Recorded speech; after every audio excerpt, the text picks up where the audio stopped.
to the first of our AFP mini-series interviews. My name's Anna. I am a Medics.Academy fellow and the lead for the SDocs programme, which supports first to penultimate year medical students.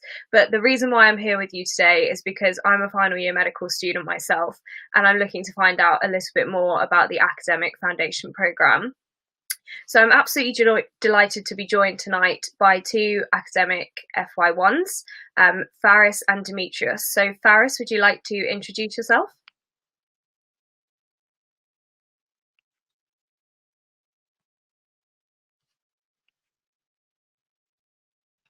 So I think Faris might be having a few technical issues.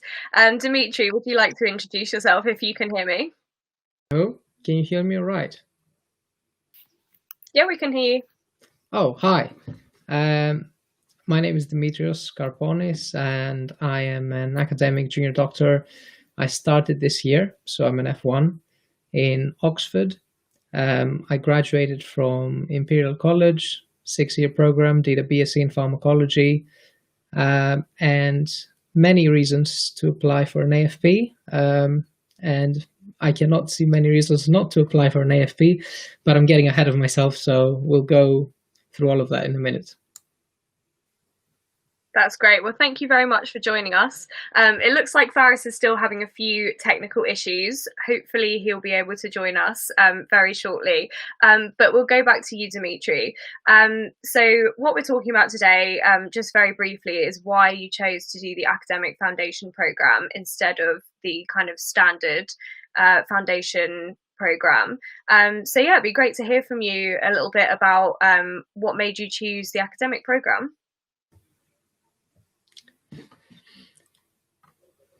So the Academic Foundation Program, or AFP for short, comes in all sorts and varieties, but as a general rule, what is different from the standard foundation program is that instead of having different rotations in medicine and surgery, usually during your F2, one of your blocks, these are usually 4-month blocks or 3-month blocks if it's 4 different blocks. So one of those blocks during your F2 year is a research block instead of a clinical sort of rotation. And you get 3 or 4 months as a general rule in most programs, but again, that varies from place to place to do research. And I found that very appealing. And I think it's for a lot of reasons, really. Personally, I was interested in research. I had a taster during medical school and tried a couple of different things and thought, yes, this is what I want to do. This is what I'd like to continue.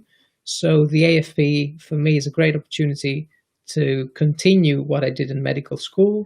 It gives you a lot of time. So at the same time, you can start something new and then consider in the future to continue into the academic pathway, where the next would be an academic clinical fellowship as a next step, or a PhD.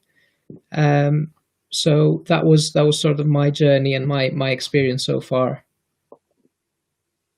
That sounds great. So I guess one question that I have is you get a bit less clinical time, it sounds like, in the academic foundation programme. So what might you say to someone who was interested in maybe doing the academic pathway, but was kind of worried about their clinical skills and making sure they were, at the same level as everyone else by the time they finished, their 2 years in the foundation programme? That's a very good point. It's one of the concerns that come up most commonly among medical students, because you do get less time in the wards. So I haven't done the F2 myself yet and the research block myself yet, so I cannot go back and evaluate my situation. But what most of my seniors say, and what I think will probably hold true, is that this 4-month block is not a big difference in what you sort of build in the long term, because you go through different specialties. The block coordinators ensure that you go through medicine and surgery, and they ensure that you don't stay behind. Of course, there's safeguards and there is some pressure to complete all the same sign-offs and all the same things that are required for an F1 during the months that you're given. So you've got a block less to fill everything in. But I think at this stage, it doesn't make any difference. Maybe later on as an ACF or a clinical lecturer where there's a much bigger academic commitment, then I think this is a very valid point. But this is outside the scope of this discussion, I think. No, that's great. Thank you so much. That's really useful. I can see that Faris had joined us, but I don't know if he can hear us at all.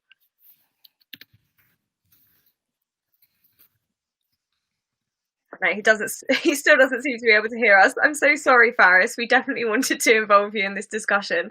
I'm sorry that there's been some technical issues.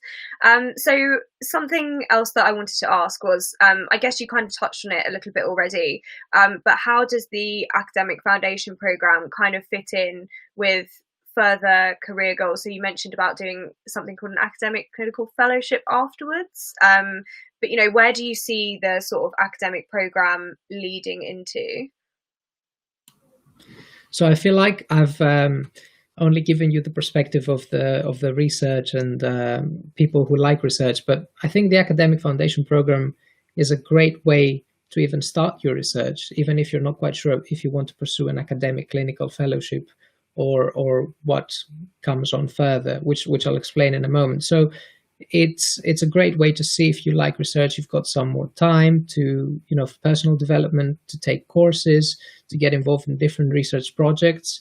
And say you like one of these research projects, then you move on to the next step, which is usually an ACF, the Academic Clinical Fellowship, which you apply after an F2. And you go into core surgical training or IMT, the core medical training program, but you do have more time for your academic commitments. And usually you start something during your F1, F2, and then you continue that as an ACF, and then you can further continue that as a clinical lecturer when you are specializing into your field of interest. Now, an important thing I should mention is that if you do not get an AFP or if you do not get an ACF, you can always join at the next step. So this is the integrated academic clinical pathway. It doesn't mean that you have to start from an AFP to get to the end. You can always go for an ACF directly, or if you don't have an ACF, you can always do a PhD and go for a clinical lecturership directly. So there's a lot of different ways to get in. That's great. Thank you so much. So when I was thinking about what I wanted to ask you during this discussion, obviously the title of this particular sort of mini interview is why the AFP, but I was kind of thinking, why not the AFP? Like, what might be the things that would stop people from applying for the AFP? Because obviously not everyone does. And I think one of the concerns that's come up amongst the peers that I've spoken to is the kind of extra time it takes to do the applications and do the interviews, and that's often around the time of your medical school finals and the SJT and things like that. So what would you say to people who are kind of on the fence and are worried about the amount of time it's going to take to apply? Yeah, definitely another good point. I was considering that myself. So I think it depends. It depends on your motivations and on what you have to lose. And I honestly think there is nothing to lose if you go for it. And if you don't go for it, the AFP won't come to you by itself. So I think you should go for it. And worst case scenario, you get some experience through the application process. Now, it is very valid that you do spend some time going through white space questions and preparing for interviews.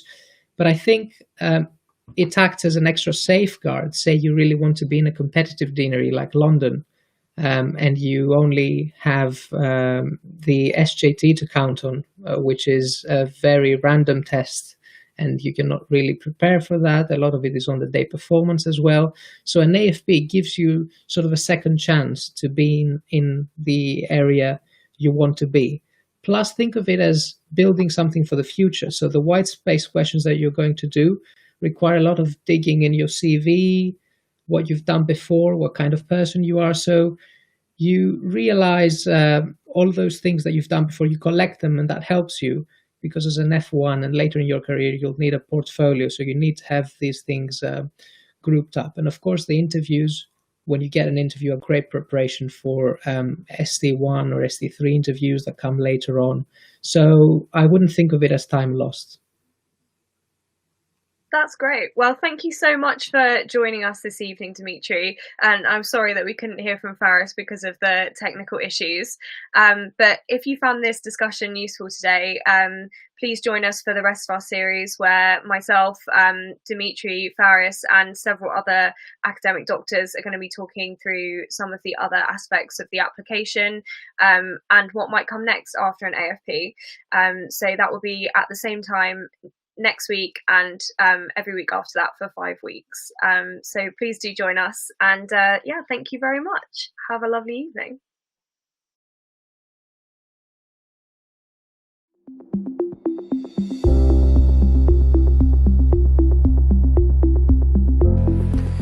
Hi, so my name's Zaid. I am an F1 in West London, and I just completed the Medics.Academy training in teaching day 3 course. I think it's structured in a really nice way with a lot of resources. You can permanently access. The course isn't over after 3 days. You've got a ton of online content that you can always revisit, and I think that is fantastic. I thought it was a great way to learn through having a full day at the start and then 2 later days of self-study. It really allowed for flexibility and allowed us to fully engage in the course. It also made me feel better prepared to deliver teaching remotely or digitally. It's really interactive. There's a lot of small group feedback session, exchanging ideas and learning people's perspective. After actually doing this course, I realised that teaching is more of a science, and it's really important to get clear feedback so that you can improve your teaching. This course also encouraged me to think thoroughly about what my audience actually wants from my teaching session, and also how I can keep them better engaged. Really great and fantastic to get such fantastic lectures from experts in the field throughout the 3 days. It was also interesting to learn from others taking part on the course because we all have different levels of experience, so it was interesting to gain their perspective on things too. I learned not just about different style of teaching, I also learned about what is medical education, how to build a career in medical education. Overall, I learned a lot from the teaching course. I think it's a really well done course. I really enjoyed it. And I really found it very enjoyable. That's what I thought of the whole course, and I really enjoyed it, and I would recommend it to other people. So thank you for letting me participate.